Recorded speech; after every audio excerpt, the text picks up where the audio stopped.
Some I visited hospitals when I got a lot of distress calls from my voters in Githunguri. I decided to just go to the hospitals and get to see what's going on.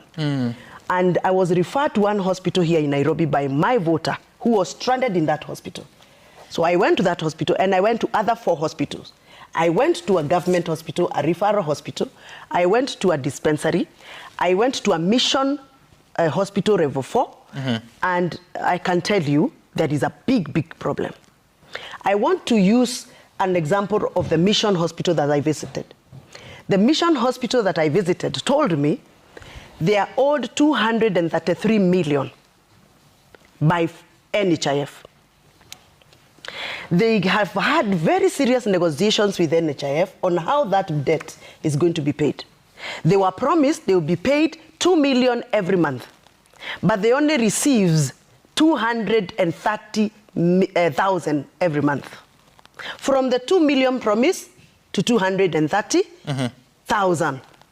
So they were asking me, if we are receiving 230,000 per month, and we are told that we are going to be receiving 2 million, and we are owed 233 million, how long? How many years? How many years are we going to wait for NHIF debt to be paid before we actually get on track on the new SHA system?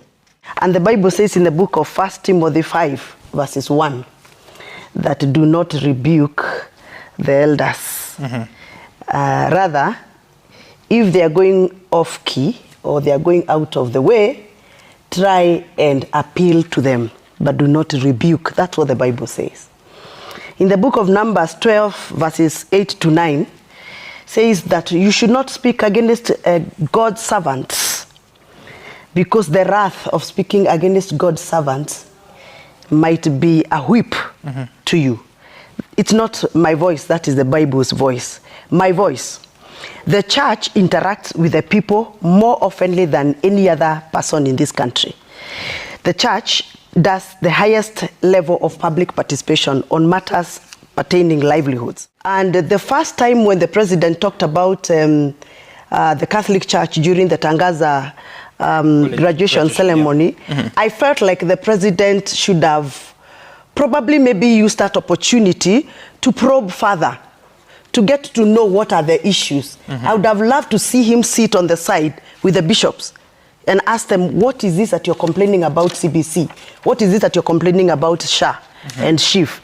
But using the podium to look like you're rebuking them or reprimanding them, or kind of giving them a lecture, that didn't look very well. And people are not happy. The church is not happy. Not only the Catholic bishop. Yesterday we saw the PCA church. There was a reverend who pronounced himself very strongly in Kahawasukari yesterday. There's another reverend who pronounced himself from the ACK church in the Rift Valley yesterday. So this is something that is not only touching the Catholics because they run schools and hospitals, but this is a matter of every other Kenyan. The Catholic bishop are just a mirror that has reflected what is going on to the ruling class, because the voices of the ruled are somehow being muzzled. Kenyans are being silenced from speaking, and that is why the church is taking over. You know, I know that my colleague, Honorable Wamushomba, said that I should not rebuke church leaders and that I cannot go against the servants of God. I want to confirm that I did not rebuke them. Neither did I go against them. In fact, if you had listened to my opening statement, I said I was pained. As a child who grew up in the Catholic Church, I am a Loreto girl. I went to Loreto Convent Matunda in Moy's Bridge, Wasingishu. My life has been molded by the Catholic Church.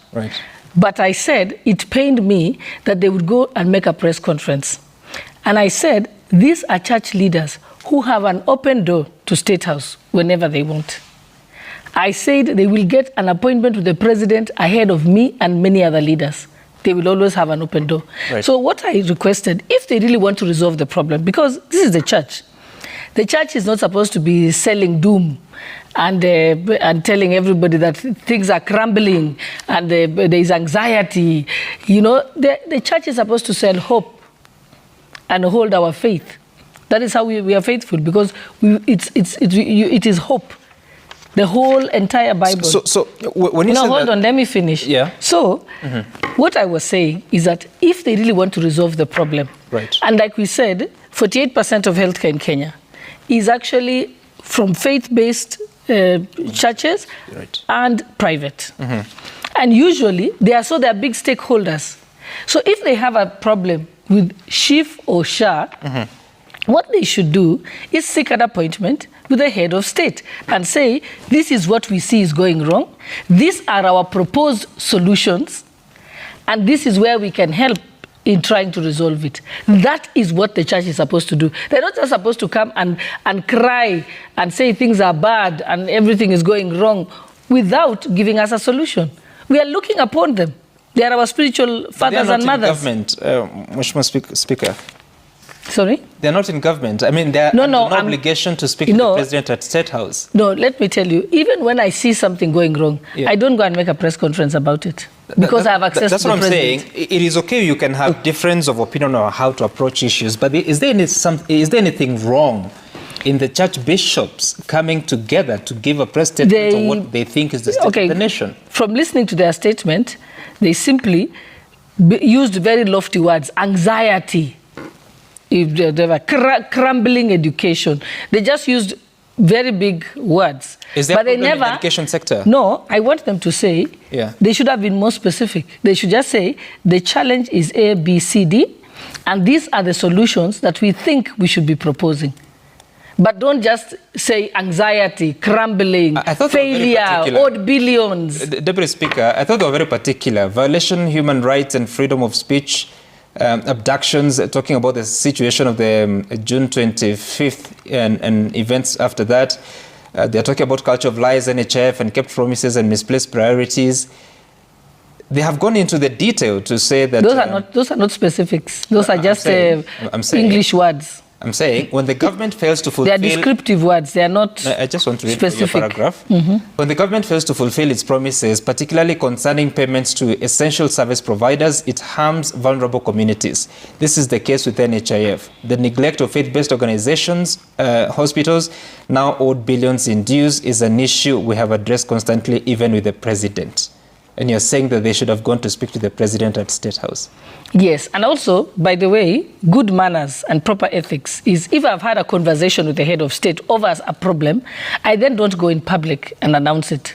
First of all, that's just bad manners. How about it's unprofessional. But hold on. What I also wanted them to say is that the government has acknowledged, even in parliament, saying if you're truthful, acknowledge that something has been done, and then say, but this is the shortfall. You know, the interesting bit is that you're saying they should have gone to speak to the president. They are saying they have spoken to him and there has been no solution. Okay, let's assume that they don't want to speak to the president anymore because they're not getting any solutions. Then I'm saying, then they should have been factual and confirmed that we raised the issue of non-payment. The total amount is this. And so far, so much has been paid. And we are still requesting for the balance to be paid. That is factual. Are they owed money? Now that the bishops are speaking, and they had already discussed with the president on how they're going to be paid or their bills are going to be taken care of. Why are they annoyed and why are they going to the press? Why are they calling a statement? Why are they signing a statement? Does it mean that there is some break of communication between themselves and the presidency? Or does it mean that whatever they were promised was not fulfilled? And I think my sister Gladys would have told us here, other than just rebuking the bishops, although she said she's not rebuked them, I thought it was easier for her as a senior member of parliament, you know, somebody who speaks and looks like speaks for the government, to tell us, why are these bishops complaining? Could there be maybe some pending bills that have taken quite some time? There are pending bills. And could they be getting frustrated? Right. And if they are getting frustrated, what is the best way? How is what strategy should we adopt so that this annoyance, this anger, does not continue building? Because I can obviously see the bishop's tone was not a good tone. Right. They looked like they were frustrated. You know, using words like lies, you know, they said lies. They used, you know, they used words that, to me, indicated that there was a little bit of anger. And now they were telling me the problem they have now is that before they treat any patient or attend to any patient, they must get something they are calling pre-authorization. The communication between the hospital and the SHA system, the SHIF system, for them to be allowed to, or rather let me use the word they're using, the technical word, for them to get the authorization, it is taking them approximately 3 hours for one patient. So the queues that I found... For all the procedures or even... I went to the dialysis center. Okay. I did not go to any other, but I went to dialysis because that's where the problem, the biggest problem was. And they were telling me that kind of delay of getting 2 hours, 3 hours to get one patient pre-authorized, and the system keeps on dropping. I was actually there at the system. I sat there. I even have my videos here. I sat there and I checked how the communication was going. The delays and the system kept on, dropping. It will drop for about 30 minutes, it will come back, it will clear one person and then drops again. It's just a mess.